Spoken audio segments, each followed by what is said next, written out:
Türkmenistan'ın Altın Asır öýjükli aratnaş kärhanasy müşterileri SMS uğradyp 70-71 we 72'lik kod bilen başlanýan täze belgilerini işe girdenligini habar berýär diýip Azatlyk radiosynyň ýerli habarçylary geçen hepdeniň başyna 27 noýabrda maglumat berdiler.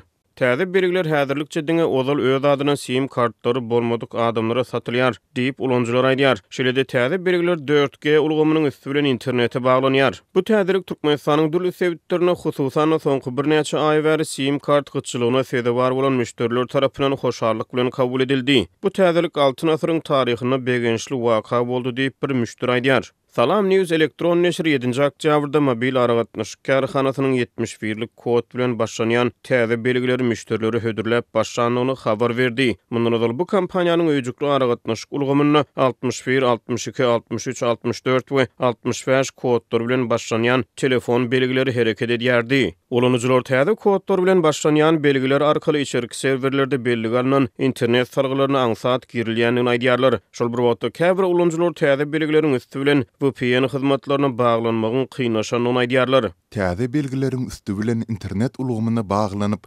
VPN hyzmatlaryndan peýdalanmagy tinansan badyňa internet ketilýär, telefon doňýar we aragatnasy ketilýär diýip täze telefon belgisini alan bir ulanjy aýdýar. Azatlyk radiosynyň habarçylary soňky bir aýdan gowrak wagt bäri ýurdun dürli sebitlerine sim kartlar boýunça emele gelen gyçylygyň ýitileşenligini habar berdiler. Oktýabryň ortalaryna paýtagat Aşgabatda sim kartlarynyň satyby çäklendirildi. Şonun bir hepde töweregden aratnaş kärhanasynyň Balkan welaýatynyň Türkmenbaş şäherine şahamçylaryna mobil telefon belgileriniň nowatlary 2024-nji ýylyň bahar aýlaryna çenli uzady. Telefon belgileriniň gyçylygy gyzyşan mahaly ýerli ulanjylar öýjükli aratnaş kärhanasynyň hödürleýän hyzmatlarynyň hilinden internetiň haýal tüýliginden şikayet etdiler. Noýabryň başlaryna Mar welaýatynyň ýaşaýjylary öýjükli aratnaş ulgamy arkaly diňe bir internet tüýligine däl, eýsem telefon jaňlaryny etmekde, SMS alışmakda hem kynçylyklaryň döreýänligini aýtdylar.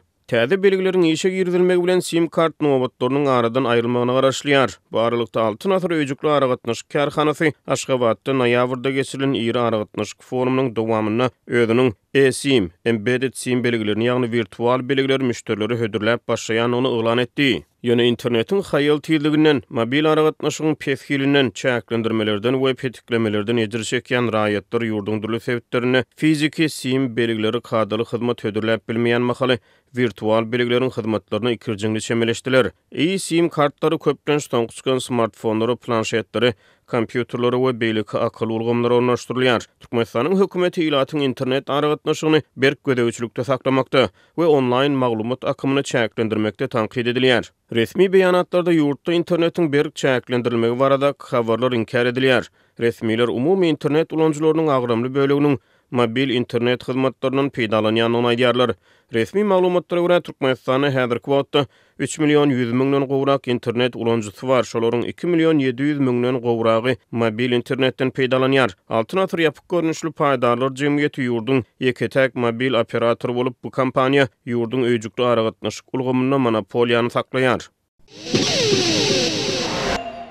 Türkmenistanda bayramçylyklaryň golaýlamagy bilen häkimetler howpsuzlygy gödäwçiligini artdyrýar. Türkmenbaşyda komendant sagydy girdildi. Polisiýa akşamlaryna köçelerdäki adamlary saklaýar. Häkimetleriň ygtybarly hasaplamadyk adamlary wagtlaýyn tutsak astyna alynýar. Ilatdan özlerine we çağalaryna göz gulak bolmak barada dilhat alynýar.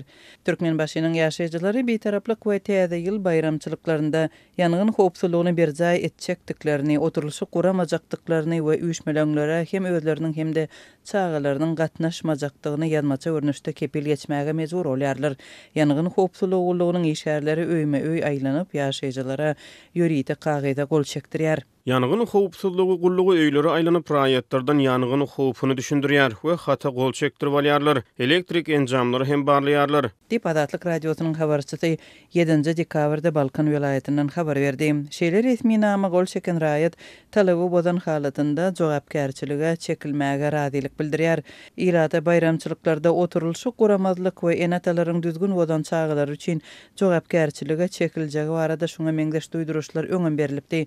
Geçen ýyl dekabr ayında muallimler, okuwçylar we olaryň enatalary petardalaryň ulanylmazlygy barada duýduruş alyp talaby bozanlara garşy türme tutsaglygy ýaly çäreleriň ulanyljakdygy aýdylypdy. Ondan ozalky ýyllarda elde ýasalan petardalardan helakçylikli ýagdaýlar ýüze çykypdy. Bu aralykda şu günler Türkmenbaşyda polisiýanyň patrul ulaglary aýlanýar we akşam 21:00-dan soň köçede ýören adamlary saklaýar hem polisiýa bölümlerine gidýär. Azatlyň habarçysy bilen gürleşen polisiýa şäherleri köçede magsatsız gezýänleriň saklanýanlygyny aýdýarlar. Saklanan raýatlar wagtlaýyn tutsakana salynýar. Köçede saklanan adamlar köplenç gijesini polisiýa bölüminde geçirmeli bolýar. Saklanan adamlar akşamdan ertesi saat 10 çeline tutsakanada kalmağa mecbur bolýarlar. Haçanda polisiýanyň başlygy gelip gol çekýänçä Dip ýagdaýdan habarly Türkmenbaşyly çeşmeýdär. Şäher ýaşaýjylary komendant sagadynyň girdilenliginden özleriniň bihabar galandygyny aýdýarlar. Akşamlaryna köçe çykmagy çäklendirme girdilenligi barada ýylata resmi taýdan habar berilmändir. Şeýle-de Türkmenbaşynyň häkimetleri ozalky ýyllaryň tejribelerine eýerip ygtybarly hasaplanmadyk raýatlary wagtlaýyn tutsak astyna almak çäresine geçirýärler. Narkologiya hasabynda duran arakorlary Aktaş türmesiniň ýanyndaky izolatorda 3 ýanwara çelini saklamak hakda ýokurdan karar edildi diýip polisiýa töwerekdäki ähli arakorlary alyp gitdi. Dip Türkmenbaşyly söhbetdeşleriň ýene biri gurrun berdi. Ýagdaýdan habarly Çeşme 5-nji dekabrda başlanan bu işin şäherde bayramçylyk günlerinde atudalygy saklamak maksady bilen edilýänligini belledi. Şeýle-de onuň sözlerine görä şäherde dilekçi çağalar, dilekçilik edýän maýyp adamlar we öýsüdler hem wagtlaýyn tutsakana alınıp barylýar. Odallar bolşýaly ýurduň başga ýerlerinden gelip Türkmenbaşyda işleýän içerki migrantlar hem şu günler ýaşaýan ýerlerine gowulýar.